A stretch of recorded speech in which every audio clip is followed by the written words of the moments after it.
Hello mga kol, welcome back na naman dito sa ating YouTube channel. For today's video mga kol, meron tayong ipakita na bagong finish na unit DG17V Mazda. Check natin mga kol, din tapusin natin yung video para malaman natin kung magkano ang presyo sa ganitong setup. Yung kulay ng ating unit is purple. Ito yung request ng ating client from Siargao. So makita natin dito mga kol, Mazda emblem, Ansal urethane paint, fully tinted yung unit natin.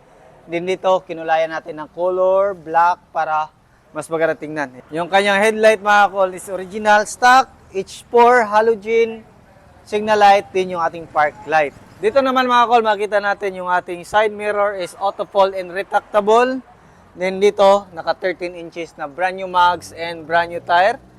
Disc brake yung harap natin, coil spring. Then makita natin dito mga kol, kumpleto tayo sa rain visor, black dito sa gitna para magbukhang buong salamin siya.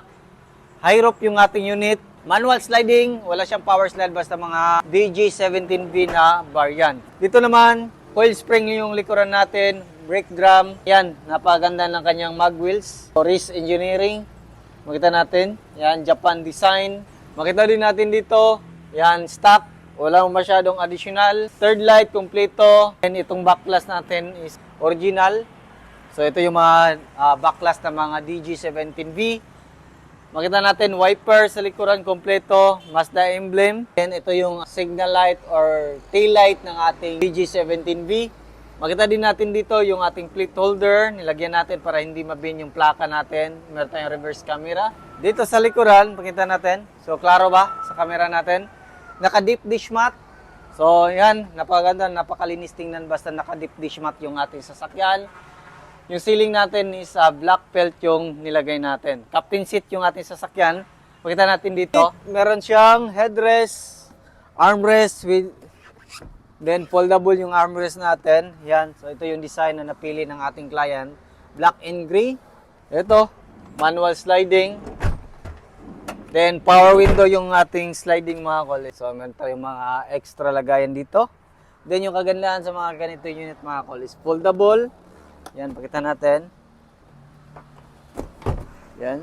Dito, pakita din natin kung paano natin i-fold. Yun. So, pakita natin doon. So, napakalawak ng sasakyan natin mga kol. Multi-purpose, pwede pang negosyo, pang pamilya, then pwede natin pang camping. So, yun yung sukat. Diba? So, sulit na sulit. Yan yung sukat ng ating minivan. Tapos balik natin dito. Yan, ganun lang. Kabilis. Yan. So ito yung deep dish mat natin mga kol. Yung deep dish mat mga kol, baka kailangan nyo, meron kayong sasakyan or minivan na kailangan nyo ng deep dish mat. Available to sa shop natin. Pwede tayo mag-ship nationwide. 5,000 lang yung set nito mga kol. Available yan sa ating Facebook page, Dudong Laagan Auto Parts and Auto Trading. Pwede kayong mag-order niyan. So, kita natin dito, naka-plastic cover, yung ating jack at saka tie wrench, then riser, kompleto. Balik natin. So, dito, kita natin, all power, auto fold. Kita natin, goods. Yung ating auto fold. Ayan o, diba? Sa kabila, power window, function. So ito yung ating upuan, meron siyang headrest, meron siyang extra neck pillow. Then pwede natin yan i-move forward. Yan. Baka makalimutan natin, meron tayong bottle holder dito. Meron din tayong extra lagayan dito. Then meron din tayong cup holder dito. Steering wheel, pakita natin, naka Mazda. Yan. Digital temperature gauge. 7 inches touchscreen stereo with reverse camera. Reverse. Yan, kita natin yung likuran. Room light, goods.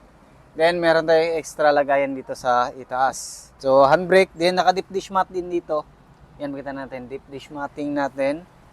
So, check natin yung makina natin mga kol. Yan, fully air-conditioned yung ating sasakyan. Before natin silipin yung makina natin, pakita natin dito yung ating hazard switch, aircon switch dito, Tiptronic. Pwede manual, pwede automatic, AGS or auto gear shift yung ating sasakyan. Meron tayong extra lagayan dito, glove box, then meron din tayong bottle holder. Pakita din natin yung bottle holder natin sa door pad sa right side. Ayan, handbrake, natin, yung makina natin is RO6A engine, VVT.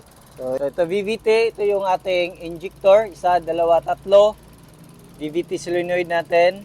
Dito tayo mag-refill ng ating oil, PCB bulb, spark plug, and ignition coil nandito. Dito yung ating camshaft sensor, ECT, then yung ating oxygen sensor, dalawa. Ayan, dito naman, gas tank opener natin nandito. Ayan, goods, function. So, makita natin yung ating alternator, throttle body, full electronic, AGS, aircon compressor. Dito tayo mag-check ng ating engine oil. Ayan, so bagong change oil, fully synthetic, gamit natin yung ating prime lobe lubricant. So ito yung the best na oil para sa ating mga sasakyan. So ayan, makita natin yung ating main fuse box, air filter housing. Then nandito yung ECU natin mga kol. Dito naman yung ating hood opener. Ayan. Yun. So makita natin yung ating coolant reservoir mga kol. Ayan. Yung ating brake fluid reservoir, din yung ating windshield washer reservoir. So yan yung mga makita natin, yan oh.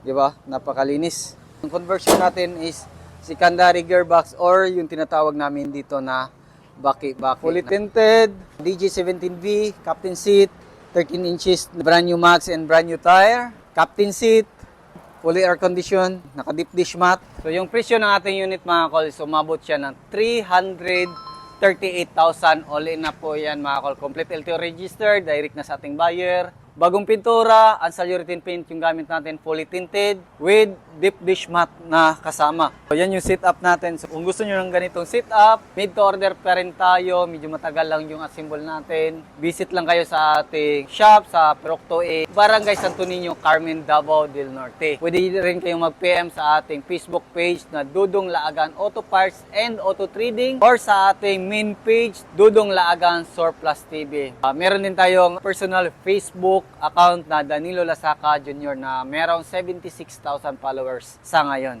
Pwede rin kayong mag-contact sa ating contact number na 0920-3394607 or sa ating Globe na 0917-8252-412. So yan lang siguro yung ating vlog for today. Maraming salamat sa inyong patuloy na pagsubaybay. Sa bago lang sa ating channel, don't forget to like, share, and subscribe. Din click na rin yung notification bell para updated kayo sa ating mga next video uploads kayo ito. Ingat po mga kol and bye-bye. God bless po sa ating lahat.